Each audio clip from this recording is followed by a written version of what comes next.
Bueno, bueno, yo la verdad es que, a ver, voy a poner la presentación porque parece que ya nadie más queda por presentarse.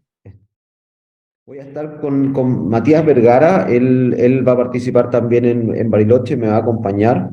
Ya, y él está aquí al lado mío por cualquier duda que yo no pudiese darle una respuesta, ¿no es cierto?, certera. Él también está aquí para apoyarme, así que para que sepan que estoy con Matías aquí también presente. ¿Ya? Y bueno, como les comentaba, soy de la primera compañía de bomberos de Valdivia, ¿no es cierto? En este momento estoy ocupando el cargo de capitán y hoy día vengo a conversar con ustedes sobre búsqueda y rescate. Como les dije desde un principio, yo no tengo la verdad absoluta en esto, hay muchas técnicas, hay muchas formas de trabajar. Yo solamente les voy a contar un poco la experiencia que tengo trabajando acá en Valdivia, lo que he aprendido también en algunos viajes que he hecho por el país, también al extranjero, y cómo hemos ido adaptando esto también un poco a la realidad nuestra, que es distinta quizás de los bomberos de Panamá, los bomberos de Córdoba, ¿no es cierto? Pero quiero contarles un poco algunas cosas que a nosotros nos han funcionado bien y que perfectamente son replicables. Así que sin más vamos a partir, ¿no es cierto? Ahí está. Ya, y aquí lo primero que quiero comentarles es que tenemos que tener claro un par de conceptos que hablamos. Nosotros cuando hablamos de búsqueda y rescate, ¿no es cierto?, tenemos que ir separando y viendo algunos conceptos. Existen, podríamos decir, cuatro conceptos importantes que debiéramos considerar en la búsqueda y rescate, ¿ya? Partiendo por las cosas que nosotros queremos hacer y el estado de las personas a las que queremos ir a buscar. Eh, Se podría hablar de rescate, se podría hablar de una búsqueda de rescate, se podría hablar de una búsqueda primaria y una búsqueda secundaria, ¿ya? Y para eso tenemos que tener claro, porque búsqueda y rescate son cosas que van de la mano, pero que también son distintas, ¿ya? Y búsqueda es todo este procedimiento que nosotros vamos a hacer, que va a ser ordenado, que va a ser estructurado, ¿no es cierto?, para encontrar a una víctima en una situación de emergencia. O sea, es una víctima, una persona que no sabemos dónde está, y que nosotros vamos a, con información que vamos a recabar, la vamos a ir a buscar, la vamos a ir vamos a hacer todo un barrido por piezas y por los lugares que sean necesarios para poder encontrarla, ¿ya? Obviamente con las normas de seguridad pertinentes para el paciente y para los rescatistas. Eso es muy importante también, y lo vamos a ver también en unas láminas después. En cambio, rescate son operaciones necesarias para trasladar a una persona que ya sabemos dónde está, que tenemos contacto visual, desde este lugar siniestrado hasta uno seguro, ¿ya? Y después, obviamente, que si es necesario, la podremos trasladar hasta un centro asistencial. Lo que les voy a pedir, entiendo que no siempre las palabras que yo puedo usar son las mismas que ustedes ocupan también en Argentina o en otros lados, así que si no entienden algo, por favor, la idea es que nosotros vayamos conversando, que esto sea dinámico, que ustedes puedan participar, y si tienen alguna duda por alguna palabra que yo use, por favor, paramos esto al tiro, ¿no es cierto?, lo vamos solucionando, ¿ya? Pero voy a tratar de ocupar mi español eh, correcto para que no tengamos problemas, ¿no es cierto?, y no caer en chilenismos que de repente no se entienden.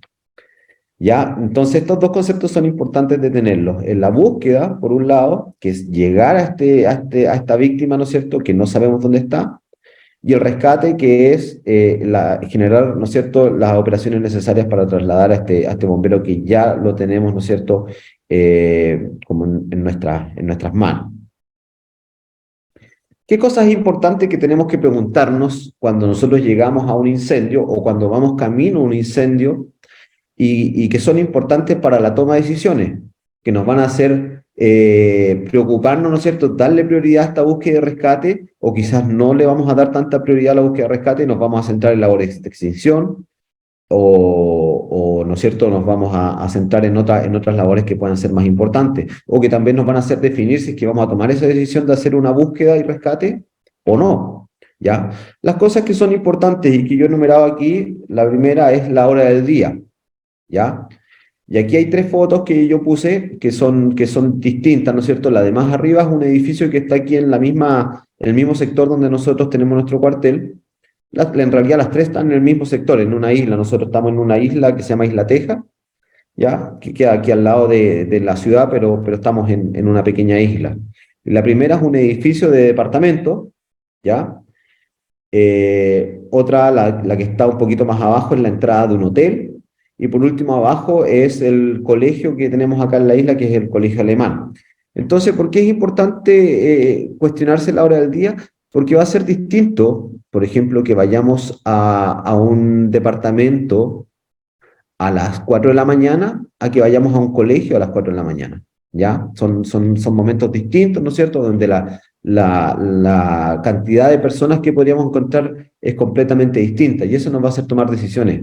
¿Ya? Si yo voy a un colegio a una hora punta donde están, ¿no es cierto?, todos los niños en clase, voy a tener que quizás preocuparme de generar labores, ¿no es cierto?, de sacar, ¿no es cierto?, a todas estas personas y asegurarme que hayan salido, y seguramente voy a tener que realizar una búsqueda, ¿no es cierto?, para poder asegurar de que no queden personas dentro del lugar. Ahora, si voy en la noche, lo más probable es que quede una, dos personas trabajando y sea todo un poco más fácil y sea también todo un poco más dirigido.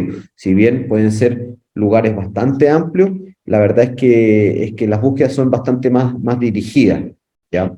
Entonces esas cosas tenemos que considerarlo. La otra foto es de un hotel, perfectamente podría ser una casa, donde una casa en un horario quizás donde todos los niños están en el colegio, la gente está trabajando, quizás es menos probable que también pueda pillar gente, pero en la noche seguramente sí. Entonces toda esa información que yo puedo recabar de los vecinos, de la gente que esté afuera, que sea confiable, me va a ayudar a tomar mejores decisiones, ¿ya? También camino a la emergencia, yo puedo ir preparando mi equipo, ¿no es cierto?, en base a este supuesto, ¿no es cierto?, de que vamos a encontrar o quizás no va a haber tanta gente. El tipo de edificación, muy importante, si es una casa, si es un centro comercial, si es un edificio alto, etcétera. También nos va a hacer tomar decisiones distintas, ¿no es cierto?, y poder eh, agrupar a nuestro equipo, ¿no es cierto?, de una forma en que podamos priorizar esta búsqueda de rescate o quizás preferir algunas otras labores como pueden ser la extinción o evacuación o cosas distintas, ventilación, etcétera. ¿Ya? ¿Qué tipo de construcción es también? Es de hormigón armado, es de ladrillo, es de madera, ¿no es cierto? Es de material ligero. Es súper importante esto porque también nos va a permitir tomar decisiones en base a si va a ser seguro para nosotros entrar a esta estructura y realizar labores de búsqueda, ¿no es cierto? Mientras el fuego sigue en su fase, ¿no es cierto?, de desarrollo. ¿Ya? El tamaño de la estructura también es importante, me va a permitir, ¿no es cierto?, saber, y el punto que está abajo también van de la mano, ubicación aproximada del fuego, me va a permitir, ¿no es cierto?, quizás generar una búsqueda mucho más segura en sectores donde todavía no están dañados y más lejanas al fuego, me va a permitir confinar también un poco el incendio y generar patrones de búsqueda mucho más seguros, ¿ya?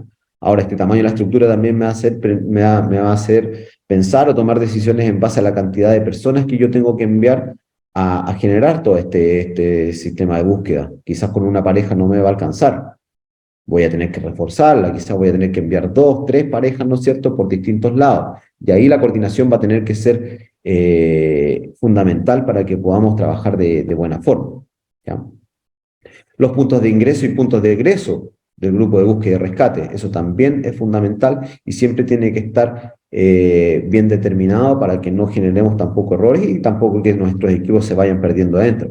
Tenemos que lograr que la búsqueda sea agresiva, que sea rápida, pero que también sea efectiva. ¿Ya?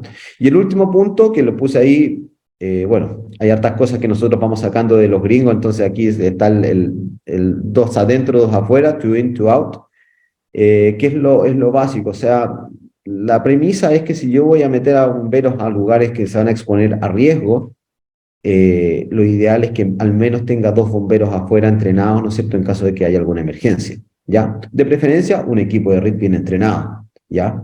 Preparado y listo para actuar, que sea proactivo y que esté, ¿no es cierto?, haciendo toda una revisión de la estructura en caso de que tenga que actuar rápidamente, ¿ya? Eso es lo fundamental. Entonces, como les decía, son todos puntos importantes que nosotros podemos ir preparando en momentos que nos dirigimos hacia una emergencia. Incluso antes, podemos hacer pre-planning, podemos planear estas cosas, podemos conocer las estructuras que hay o los edificios que hay en nuestro alrededor. Eso también es súper importante. Más adelante les voy a hablar, ¿no es cierto?, de un concepto que tenemos nosotros acá, que son las casas socobesas, le decimos nosotros, que son casas hechas por una constructora, que son todas las casas iguales. Entonces nosotros al final sacamos el molde de estas casas y al final las trabajamos todas de una misma forma. Y eso nos ha permitido también ser mucho más eficientes. ¿Ya? Pero tenemos una universidad acá al lado, tenemos colegios, tenemos hoteles, tenemos edificios y tenemos que conocerlo.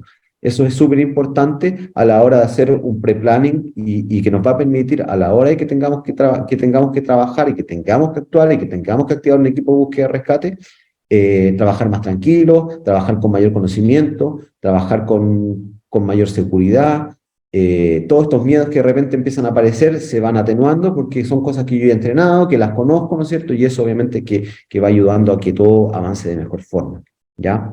Entonces, no solamente vamos a hablar un poco de lo que vamos a hacer en el momento que lleguemos a enfrentar una emergencia, sino que también qué podemos hacer antes. Es súper importante esto, conocer nuestro sector, conocer nuestros edificios, nuestros tipos de edificación, porque les aseguro que lo que yo tengo acá en Valdivia es completamente distinto a lo que tienen los bomberos en Córdoba, lo que tienen en Panamá, ni hablar. Yo he estado dictando cursos en todo Chile, ¿no es cierto? Y les aseguro que en Valparaíso no tengo esta posibilidad de tener casas hechas por constructoras, sino que todas las casas son distintas, ¿no es cierto? Y ahí la cosa se nos complica un poco. En el norte, cuando estuve en Antofagasta y en Iquique, las construcciones son completamente distintas a las que hay acá. Entonces uno tiene que ir viendo, ¿no es cierto?, qué tipo de estructuras son las que uno se enfrenta, ¿no es cierto? Y en base a eso también planificar de buena forma, ¿ya? Y no arriesgarse más de la cuenta también.